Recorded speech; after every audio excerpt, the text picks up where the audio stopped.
Hello beautiful people, I'm Gift Time by name. If you are stopping by for the first time, you are welcome to my channel. And to all my returning subscribers, thank you for your support. So today's tutorial, I'm going to be teaching you how to achieve this Queen Elizabeth's cartwheel ruff. This cartwheel ruff is usually worn together with a royal attire for a ceremonial activity or a royal banquet by the queen or princess. An individual can also wear this as well to give that royalty look, royalty attire, and also you can also wear it for carnivals. Yes, you can use it as a costume as well. So kindly stay tuned as we proceed on this tutorial. For this project, I'm going to be using my organza. This organza is a bit shiny. You can also use lace fabric. It comes out so beautiful and so royal when you use lace fabric, but I'll be using this organza. And next, I'll be using my bias. You need bias for it, and you need boning. Yes, this type of boning, the plastic one, not the sewable one. Then you also need your glue to attach your appliques of your choice. Any trimmings you are going to be using to design the bias lining. So you need your glue for it and your appliques. So first of all, I'm going to be taking the measurements I will be needing. So it's going right under the armhole. The way you're going to tie it is under the armhole. So I'm going to be taking my measurements, as you can see me doing from the video. I'm going to place my tape over the shoulder and then mark from the armhole point. That is from one armhole to the other with my tape in this format. So this is how I'm going to take my measurements. This is how you're going to take your measurements on the child or on the individual's body. The figure I got is 16, so we're going to take note of that. Now I'll be folding my pattern paper to cut out a circle. So I folded it into two. Next, I'm going to fold it again. I have a detailed tutorial on how to cut a full circle. So this is it. So after getting this shape, that figure I got, which is 16, I'm going to divide it by 2. So I'll be having 8. Now that 8 will be what I'll be dividing with my 6.28. That is the value to calculate for a radius. So after getting that figure, what I got was 1.25.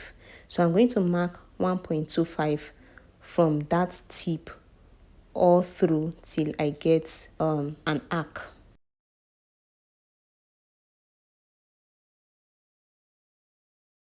Next, to determine how big I want it to be, I'll be using 5 inches because this is for a child, and also I don't want it that much.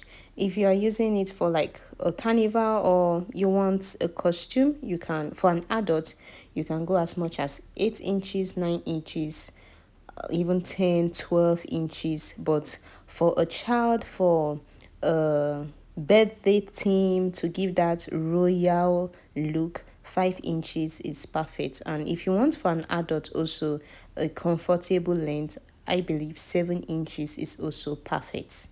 So I'm going to be marking my 5 inches starting from that smaller arc. So as you can see me doing from the video, I'm going to mark my 5 inches all through and form another bigger arc.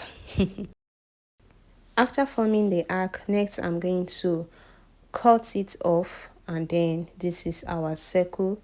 This is what we did. This is what we'll be working with. So next I'm going to fold back the circle and slash open one side, just one end. So this is it. One end is open, as you can see from the video. Now what I'll be doing, that part you are seeing a crease line, I'm going to be curving it till I get to this other end. I'm going to be curving it with my curve rule. The reason I curve the edge is to give that cape look. because when you do a full circle and don't curve it, it won't lie on the shoulder and towards the armhole. It won't give you that shape. It won't. So you have to do this step. And that is the reason why I didn't use my full circumference, which is 16 inches. I had to divide it by 2 to give me 8, because after doing this, you will see that it will increase your measurements. The 16 inches, by the time I'm going to measure it right now, you will see that I will exceed 16 inches, of which is our main required measurement for the measurement we took earlier. So this is what I'm doing now. I'm measuring it, and what I got was 19 inches. So 3 more inches were added. So I'm going to reshape it till I get my 16 inches. I'm going to fold it back again and then reduce the arc, so that I will get my original circumference, which is 16 inches, so that it will fit perfectly on the child's body. So after reshaping and measuring it back again, after getting my desired length, I'm going to be putting the cape on my mannequin for you to see that it fits perfectly. So this is it. This is the outcome. So what I'll be doing next, I'll be taking this my template, because this is cut on pattern paper. I'll be taking it to cut it on my main fabric, which is the organza. So I'm going ahead to place my organza and then put my pattern paper on top. Now my organza is not placed on fold. It is not placed on fold. Just the same way you see me doing it, that is how it's placed. And I did not add any allowance while cutting. I'm cutting exactly the way my pattern paper is. So next I'm going to take off the pattern paper, and this is what we have. Now I will get the midpoint and I will draw a straight line. You can notch yours, but don't notch it too much. So I'm just eyeballing mine. I didn't notch mine. So I'm drawing a straight line from the tip all the way to this other end. I'm using a chalk. I know you can barely see it. I'm going to try to darken the shade, because the organza fabric is transparent, and that's why you can't really see it, but I can see it.